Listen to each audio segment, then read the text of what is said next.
खबर चंडीगढ़ से। चंडीगढ़ में लड़की से छेड़छाड़ और कार से पीछा करना मामले में पीड़ित लड़की ने फेसबुक पर पूरी आपबीती लिखी है।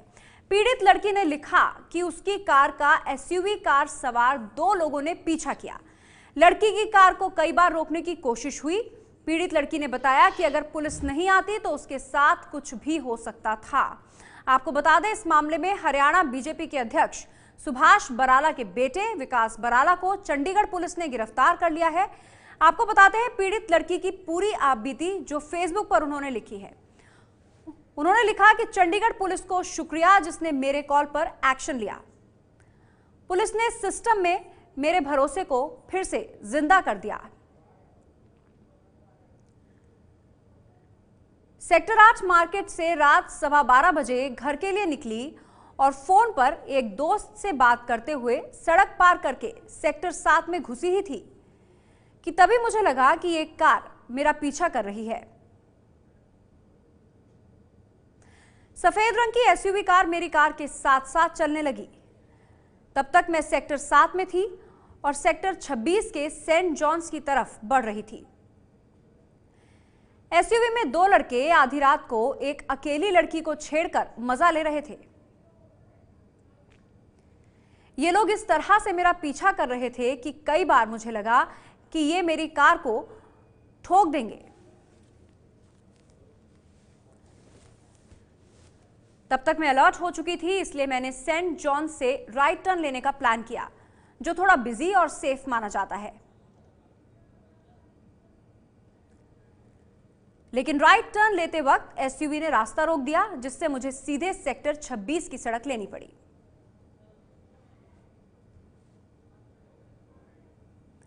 आगे लड़की ने फेसबुक पर लिखा कि मैंने अगले टर्न पर फिर राइट लेने की कोशिश की, लेकिन इस बार तो उन लोगों ने सीधे मेरी कार के सामने अपनी गाड़ी लगाई और पैसेंजर सीट पर बैठा लड़का उतरकर मेरी तरफ बढ़ने लगा।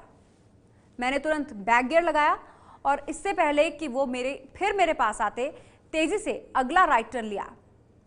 इस दौरान मैंने 100 नंबर पर फोन करके पुलिस को अपनी हालत और लोकेशन बताई।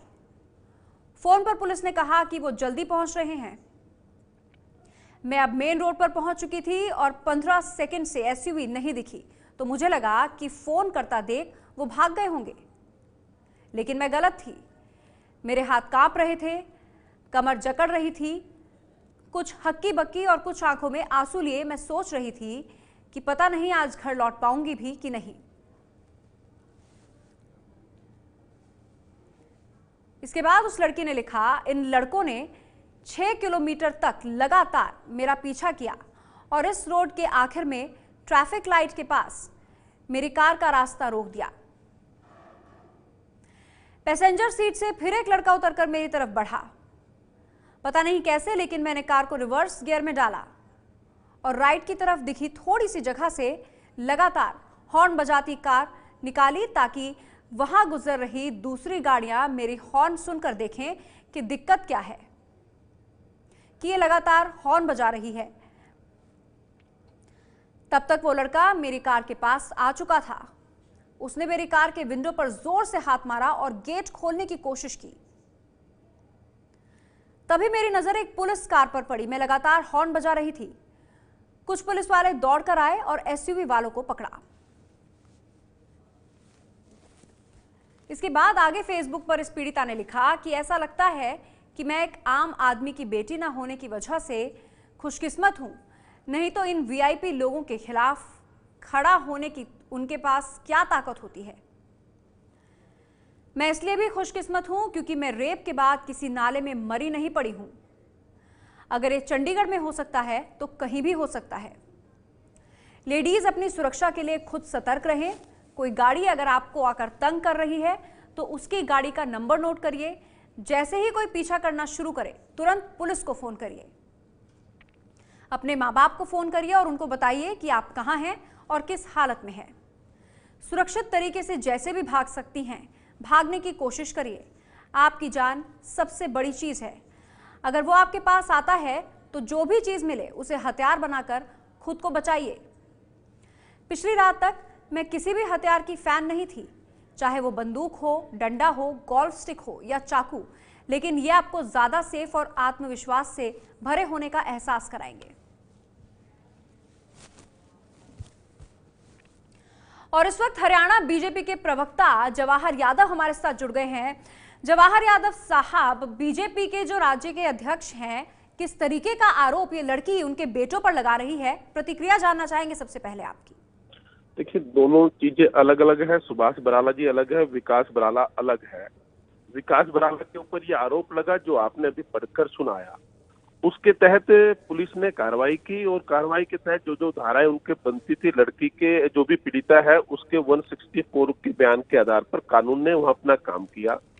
हमारे प्रदेश अध्यक्ष सुभाष बराला ने भी ये कहा कि हम कानून का सम्मान करते हैं, जो भी तथ्य है वो लोगों के सामने आने चाहिए। तो कहीं भी हम गलत तब मानते जब या तो उनके पिता या भारतीय जनता पार्टी का कोई भी व्यक्ति इस घटना को कहीं दबाने का प्रयास करता। अगर किसी ने गलत किया है तो हम सब उससे सहमत हैं कि कानून को उस पर काम करना चाहिए, जैसा इस वाले मामले में हुआ। जी, लेकिन जवाहर यादव साहब, आप ये तो मानेंगे ना कि ये जो शह इन लड़कों को मिली और खुलेआम इन्होंने चंडीगढ़ जैसे सुरक्षित शहर में इस लड़की के साथ बदसलूकी करने की कोशिश की, कहीं ना कहीं इन लड़कों को जो शह है वो अपनी ताकत और परिवार की वजह से है? मैं इससे सहमत नहीं। देखिए, किसी भी लड़की का पीछा करना कानून गलत है, उसको उसकी सजा मिलनी चाहिए। परंतु चंडीगढ़ में भी देखिए, हर क्षेत्र लड़कियों के लिए सुरक्षित होना चाहिए, वो घर भी सुरक्षित होना चाहिए।